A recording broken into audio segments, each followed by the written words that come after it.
Hello, folks, and welcome back to Film Talk. My name is Alex Barr, the host of the show on WSVA, it and it is nice to be back doing this show again after a pretty nice long vacation. And I figured might as well start off the new year with with an environmental anime film because reasons. This is the 90s animated film FernGully: The Last Rainforest. Directed by Bill Croyer, who previously did the Oscar-nominated animated short Technological Threat, this movie centers around a fairy named Krista, who after stumbling upon a bat named Fatty, comes to the assumption that humans may be out there still, considering that in the rainforest she lives in, the FernGully, humans were considered extinct. Her curiosity eventually led her to a boy named Zach, who she accidentally shrinks to save him from a falling tree from a tree cutting machine. Unbeknownst to the two of them, Zach marked a strange looking tree which held an ancient god named Hexes, who vows to destroy the rainforest for good. And now it's up to our two leads and the other fairies of the land to stop Hexes from destroying their beloved land. Good message on paper about saving the rainforest. Pretty pretty muddy execution, though, when all things are considered. There are two factors that play in as to why I feel like the message of the movie feels muddled. First and foremost is that for a movie that goes on and on about how nature is wonderful and stuff, we don't really see the consequences of what happens to the destruction of the rainforest. We get some glimpses of the forest dying, mainly with one scene where when Zach kind of feels like he sees the water was polluted with oil, but that's it. It doesn't explain what the oil does. We don't see fishes floating up up from the dead. We don't see animals drinking the water only to realize that it was polluted. It just says it's polluted and it's bad. No explanation. Or how the closest we get to was when the villain Hexes was using one of the big machines Zach's employers used to cut down the trees, and we see animals running away from it, but even then that's not really saying much. What I'm trying to say is that it knows the movie knows that industri- that deforestation is bad, but it doesn't go beyond that. It just gives you the bare basics. Yeah. Which leads us to the second problem, the fact that it gets dang preachy. I mean, no. Every few sec, no, when, no, every, oh, a good chunk of the movie's time it's just spent on just hammering in the point that nature's important, nature is wonderful. I mean, they even go as far as do crazy things like saying that the trees feel the pain, or the best one that actually got me actually laughing was at the end of the movie where right before the end credits begin, they have a message that said for our children and their children's children. You can't get any more obnoxiously preachy as that. But so okay, a muddle message is one thing, but does that mean the rest of the story is good? Kinda, sorta. No wait, when the movie isn't preaching the hell or just vaguely explaining the consequences of deforestation, it mostly just focuses on Krista and Zach. Zach just trying to form a relationship, and it's cute, but and it's nice, but at the same time, it's not that really memorable either. It just feels like that's the only real thing that the movie has going, other than the message. Well, then and maybe that and also maybe the comic relief and the soundtrack, but I'll get to those when I'll get to those. So no, if there is anything, right, if there is anything that's a major positive I will give this movie, it is the animation.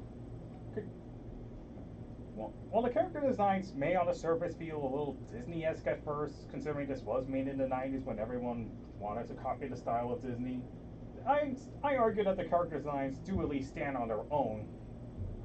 And if you've seen Technological Threat, you kind of get a hint of Bill Coryer's art style in there, you know, albeit not as much Tex Avery-esque as the wolves in the short.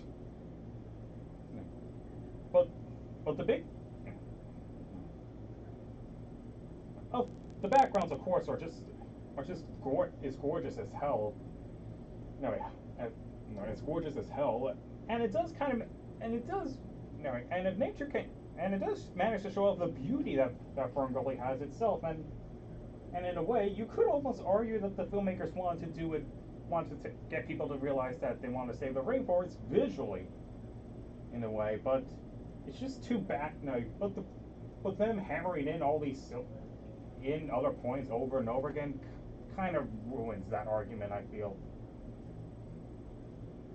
And then there's another minor note, which is the early blend of computer animation, which is fitting since Bill Coyer was someone who did experimented blending hand-drawn and CG characters together, which I'm sorry if I keep bringing this up, but which he already did with Technological Threats. The machine, but as for this movie, it's still just as impressive. One could almost think that the birds, or when they fly, or the machine that Zach's employers are working in, almost blend really seamlessly well with the hand-drawn backgrounds. And this was in 1992, and yet it's still kind of impressive to this day. Now, on a side note, some of you might be wondering, isn't it kind of hypocritical for a movie that's trying to glorify nature, yet is a hand-drawn film which is made of paper, which comes from, trees? Well, on a side note, I should give this fun little tidbit that FernGully was made with recycled paper, so yeah, they even went as far as use recycled paper to make the movie.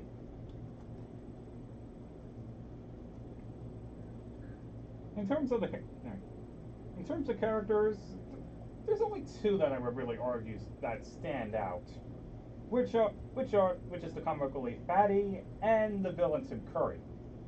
But to be honest, that's more because of the voice actors rather than their actual characters.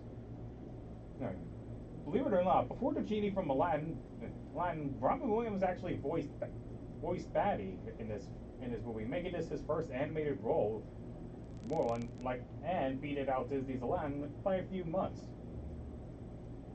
Okay. And if you are familiar with Williams' shtick, then you can pretty much expect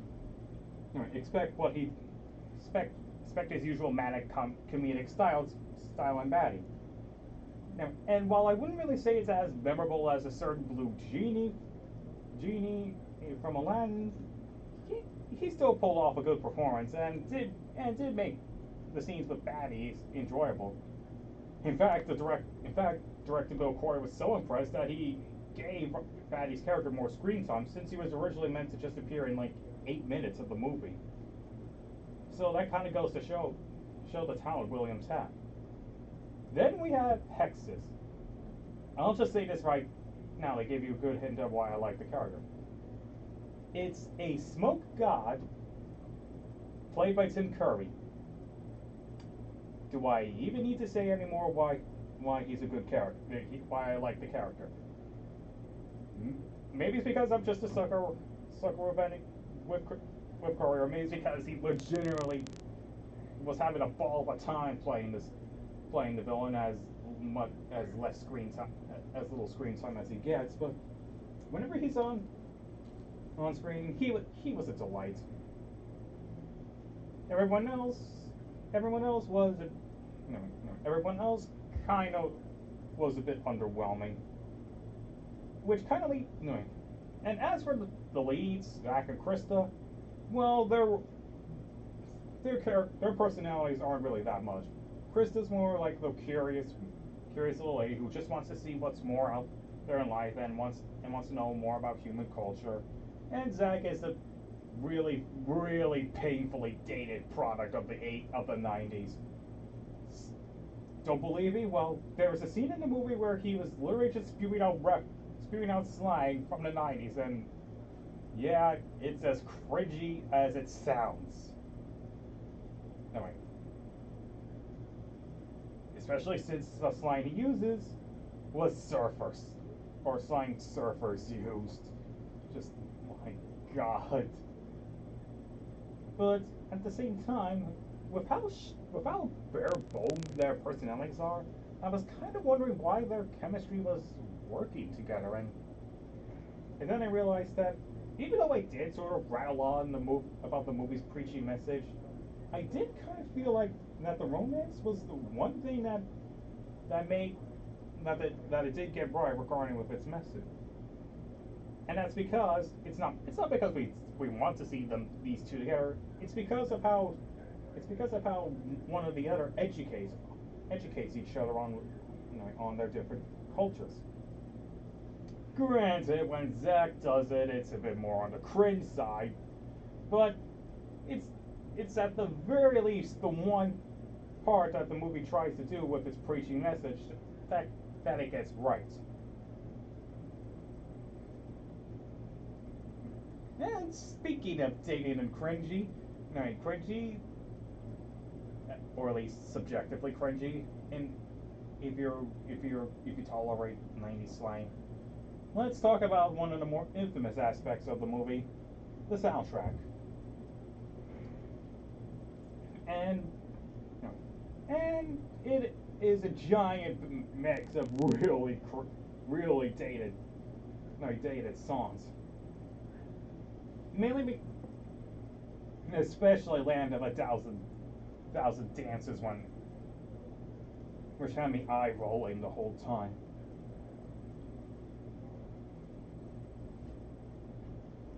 But that's the only one that's dated that made me cringe. The others have a different kind of reaction on me. Life is a Magical Thing or Raining Like Magic, which just didn't really leave that much of an impression on me. Some Other World was just the typical 90s love song power ballad. If I'm gonna eat somebody, is well, as the title, no, well, you could judge that on that that from the title alone. But on a side note, I should probably mention that song is probably the most pointless of them all, considering that when put in context in the movie, it's just a giant lizard with the voice of Tone Loc, if anyone remembers him. No, I probably forgot he existed. Now, did you? Was chasing after Zach while he was willing to eat it, and as quickly as that came in, that conflict was quickly resolved when Krista said that he's her friend, and the lizards just gave up on eating him, and then we never see him again in the whole movie. I really just don't understand the big point the point of that song.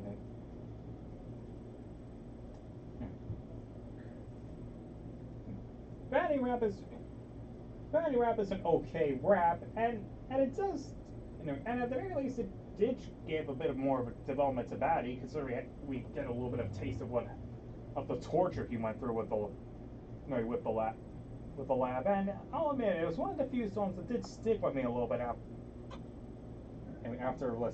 watching the film. But the only reason why I consider it okay is that it can get a bit ridiculous at some points.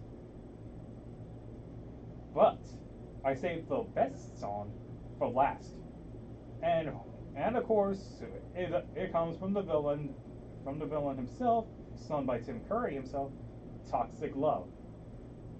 Well, yeah, some people would enjoy it because they could make so many innuendo jokes just by the title alone and with the lyrics he sings. It's a very hypnotic song and kind of laid back for a song coming from a guy who wants wants to destroy a rainforest. Yeah, that is, and yet he sings an entrancing song. That song. I'm not complaining since it is, like I said earlier, a really good song, but it is kind of an odd choice that they want to give a more booming or menacing kind of sounding song. But at the same time, I do kind of welcome the more laid back and even questionably seductive tone. And on a side note, if you ever if if you ever do listen to the song, try also listening to the extended version because if you think no because let's just say it had even more suggestive lyrics. So yeah, even as someone who is admittedly an environmentalist, even I was pretty much slightly frustrated, slightly no I was no this movie was just it's just an ultimate half good half bad experience. Half of it contained some beautiful animation with really well done backgrounds and a kick-ass village song and anyway and a well-intended message. No, and a well-intended message, and it's no, and a somewhat likable, no, likable, likable romance and a good comic relief villain. While the other half is underwhelmed by dull leads, despite their decent romance, other side characters that didn't leave that much to the table, a botched message and a soundtrack, and other songs that range for me either being okay or cringy, and it just leaves with this sort of dated product of the time. Now I know some people would criticize the somewhat similarly plotted Blue Sky film Epic, which came out a few years later, but to that film's credit, it at least did not have a preachy message, and and it had a bit more, and it did sort of flesh out some of its ideas a bit better. FernGully had potential, but the way this movie, but the execution just didn't came together, and which is a shame because as you guys might have noticed, I did praise Bill Croyer's technological thread, which I felt like was a great short. It fleshed out its concept. The animation, of course, was nice with its blend of hand-drawn and computer-generated characters, and the humor was nice, and as well as containing a subtle message.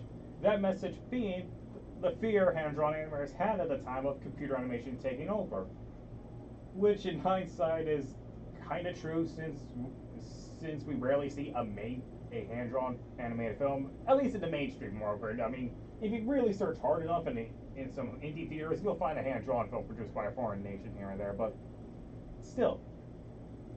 And I think that's the key. Key to why I felt like that short worked better than this feature film. The message it was trying to tell was subtle and thought out a bit more. While in this one, it just got not only did it preach the hell out of it, but it only gets the basic concepts of why people should save the rainforest. And that's just it.